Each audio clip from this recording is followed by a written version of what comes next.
Hola, estamos en el módulo 5 hablando sobre ética de la investigación con agentes biológicos y organismos genéticamente modificados. Vamos a hablar en este momento sobre la identificación del riesgo biológico. ¿Cómo sé si mi investigación tiene riesgo biológico?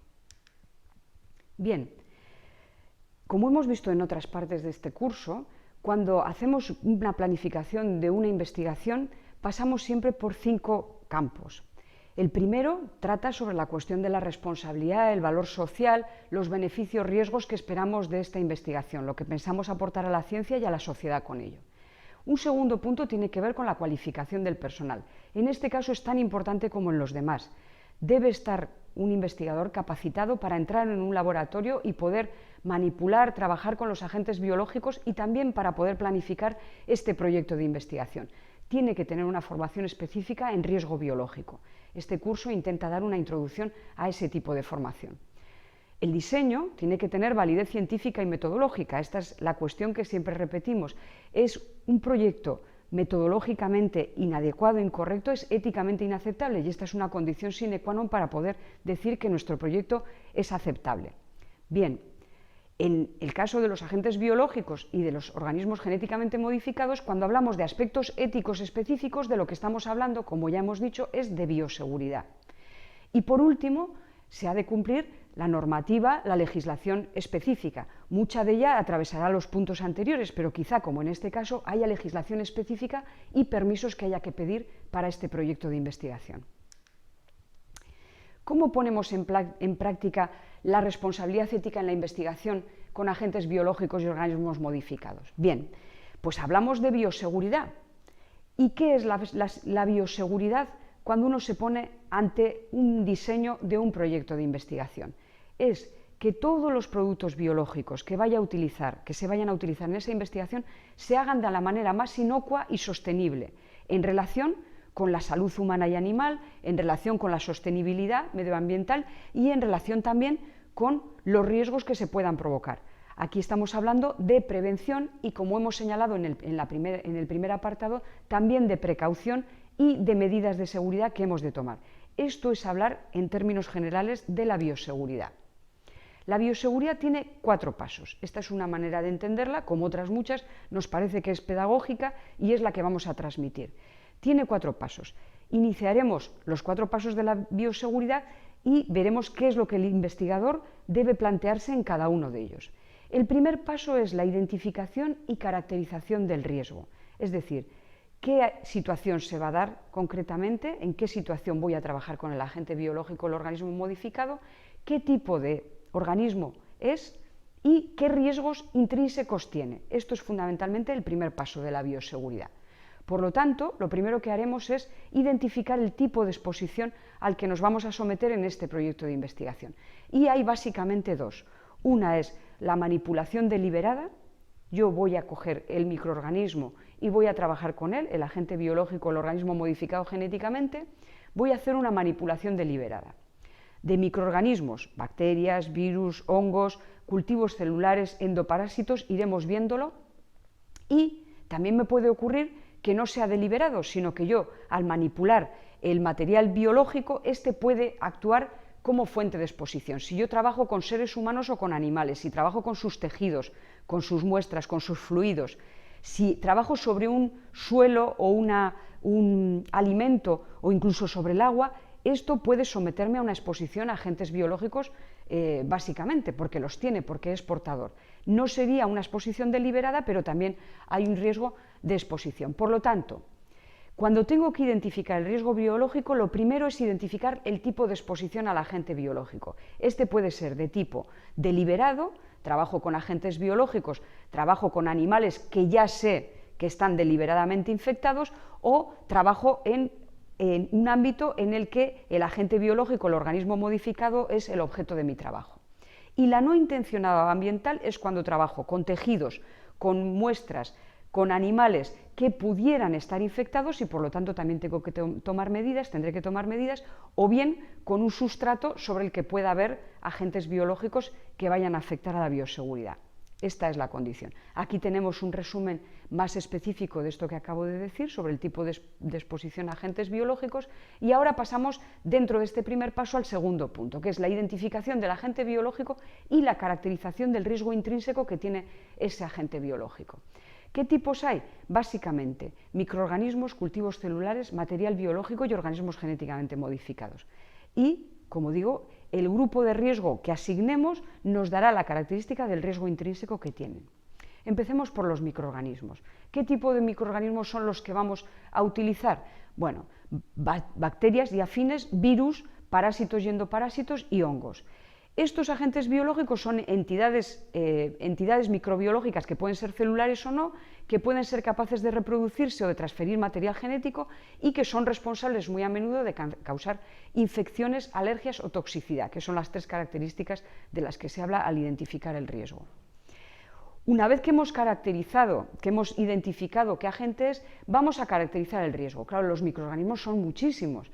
¿Qué vamos a tomar en cuenta para caracterizar su riesgo biológico?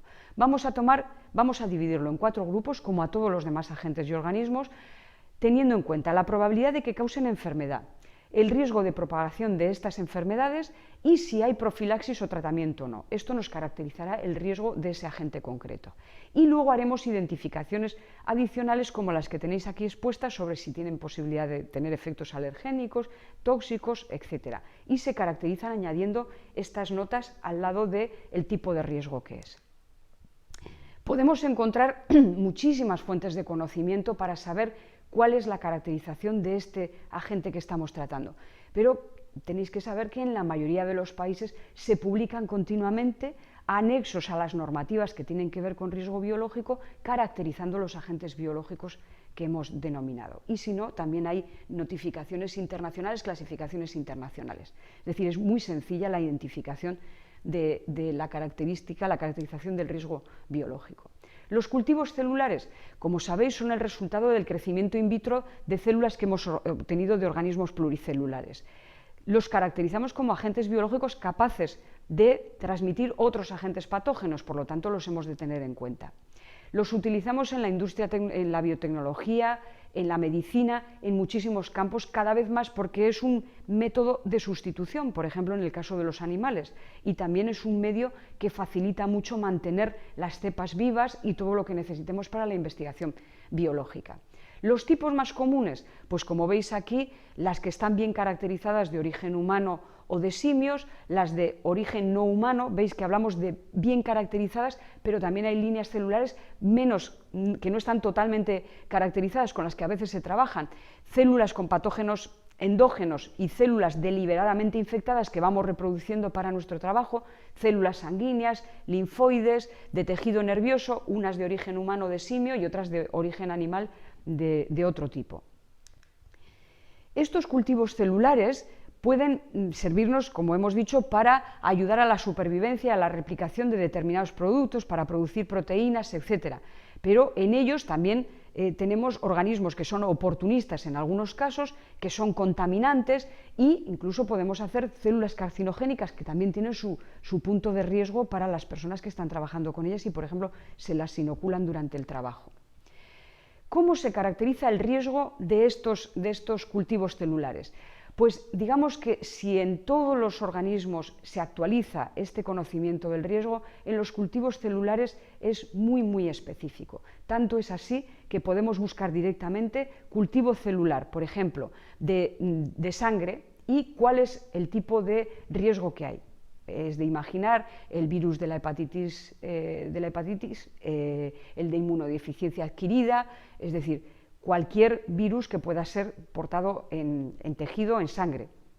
Bien, el virus de la hepatitis B y C en células humanas de primates, el antivirus cuando no son de humanos ni de primates, sino que son de otro tipo de animales. Es decir, aquí tenéis una lista de la caracterización del riesgo biológico de cada tipo de cultivo celular. Y aún así, no estamos seguros de que todos estén identificados porque todos sabemos que van identificándose a medida que tenemos más experiencia diferentes virus que pueden transmitirse a través de estos productos, de estos cultivos celulares.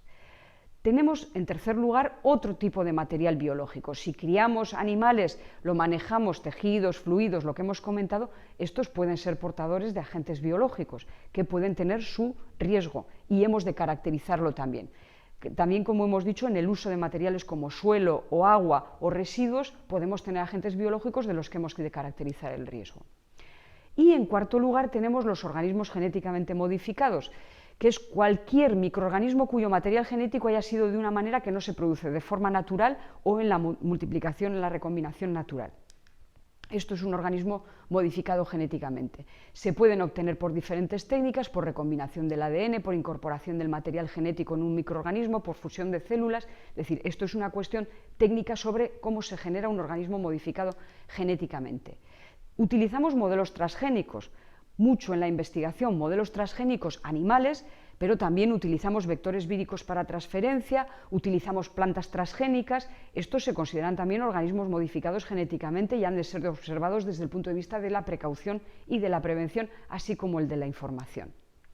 ¿Cuáles son los riesgos posibles? ¿Cuál es la caracterización del riesgo biológico de un organismo modificado genéticamente? Bueno, pues tenemos, como veis aquí en esta diapositiva, que puede haber un aumento de la virulencia, pueden darse, aunque sean poco probables, que este microorganismo escape al medio ambiente y lo modifique o genere algún tipo de trastorno o de transformación dentro del medio ambiente. Sabéis que hay una gran discusión sobre los llamados cultivos transgénicos. Pueden ocurrir que este producto sea tóxico, en fin, debe caracterizarse, y lo mismo que ocurría con los cultivos celulares, probablemente es en el campo donde más se revisa cuál es el riesgo biológico, la caracterización del riesgo biológico del organismo modificado del que estamos tratando. Hemos dado el primer paso, la primera parte del primer paso. Hemos identificado el tipo de exposición que vamos a hacer, si es deliberada o es incidental. Hemos identificado el agente biológico, si es un microorganismo, un cultivo celular, un organismo modificado genéticamente, o si estamos en una situación de riesgo por el material que estamos utilizando.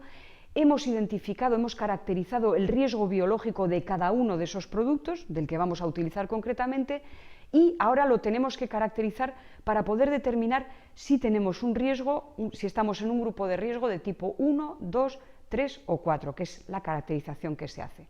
Bien. Hemos buscado toda la información científica y técnica disponible sobre el agente biológico o el organismo genéticamente modificado, lo ascribimos, y ¿esto qué va a facilitar? Pues la evaluación del riesgo y la toma de medidas en nuestro proyecto de investigación, que son los siguientes pasos que vamos a ver. Hemos de decir una cosa: cuando hay dudas sobre dónde se caracteriza el riesgo de un agente biológico, un organismo modificado, siempre por precaución hay que aplicar el nivel superior. Y cuando manejemos varios agentes biológicos o organismos modificados, siempre hemos de clasificar la situación como del máximo riesgo del agente o el organismo en el nivel en el que esté. Veis aquí una tabla que nos permite decir el grupo de riesgo, ver cuál es el riesgo de propagación, si hay o no tratamiento eficaz, lo que hemos dicho, las características, las tres características que hemos señalado al principio con los agentes biológicos.